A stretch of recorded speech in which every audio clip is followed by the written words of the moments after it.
እየሰራችሁ ያላችሁ ስራ ከአቅማችሁ በታች ነው። በዚህ ቪዲዮ ላይ የምናየው እንግዲህ ሃርድ ወርክን ወይም ደግሞ ጠንክሮ መስራትን እንዴት እንደሆነ እንመለከታለን ማለት ነው። ለዚህ ቻናል ደግሞ አዲስ የሆናችሁ ሰዎች ሳሊ ዮሴፍ አበራ እባላለሁ። ስዕልን በመስራት ላይ እንደዚሁም ደግሞ በመማር ላይ እገኛለሁ። ጥረቴ ፍጹም ለመሆን አይደለም ወይም ደግሞ ፐርፌክት ለመሆን አይደለም። ሁሉም ነገር በአንድ ጊዜ ለማድረግም አይደለም። የዛሬው ዓላማዬ ከትላንት 1% ማደግ ብቻ ነው። ፍሬው ላይ ሳይሆን ሂደቱ ላይ ትኩረቴን አደርጋለሁ። በእኔ እምነት ወጥነት አንዱ የጥንካሬ መንገድ ነው ብዬ አስባለሁ። አሁን ላይ የፈለግኩትን ማንነት እየገነባው ነው። እነዚህ ነገሮች አጠር ባለ መንገድ እንግዲህ እነግራችኋለሁ ማለት ነው። ሃርድ ወርክ በሚለው ቃል ላይ አዲስ ትርጉም መስጠት ነው። ስራውን እንደ ከባድ የሰውነት ጫና ለማየት አትሞክሩ። ተጨማሪ የብቃት ስራ ማለት ወይም ደግሞ ሃርድ ወርክ ማለት ትኩረት ያለው ጥረት ማለት ነው። ትኩረት ሳንሰጥ ለ12 ሰዓት መስራት ማለት አይደለም። አንድ ነገር የመጀመሪያው ምንድነው? ሙሉ ትኩረት በማድረግ ለ45 ደቂቃዎች መስራት ማለት ነው። ረጅም ሰዓት መቀመጥ ሳይሆን ሙሉ ትኩረት አድርገን ለ45 ደቂቃ መስራት ነው የመጀመሪያው ማለት ነው።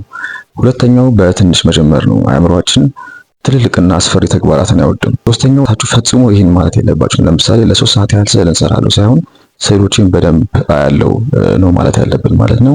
የሚገርመው አንዴ ከጀመረን በኋላ መቀጠል በጣም ቀላል ነው። አንዴ ከጀመረን በኋላ 30 ደቂቃ መቀመጥ በጣም ቀላል ነው ለጀማሪዎች ማለት ነው። ከዛም በላይ እንግዲህ ትሄዳላችሁ ከፍ እያለ ደረጃው ሲሄድ ማለት ነው። 25 ደቂቃ ይሄን ስዕል እሰራለሁ ማለት ነው ብላችሁ ማስቀመጥ ማለት ነው። ሰዓቱ እስኪያልቅ ድረስ በሙሉ ትኩረት ታዲያ መስራት አለባችሁ።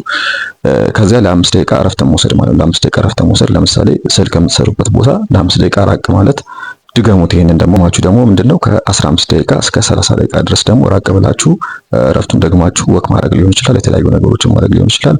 ይሄን አድርጉ። ይሄን ካደረጋችሁ በፍጹም ሃርድ ወርክ ወይም ደግሞ ረጅም ሰዓት አለመቀመጥ አትችሉም ብዬ አስባለሁ። ይሄን ቻናል ሰብስክራይብ ማድረግ እንዳይረሳ፣ ላይክ አድርጉ፣ እንደዚሁም ደግሞ ኮሜንት አድርጉልኝ።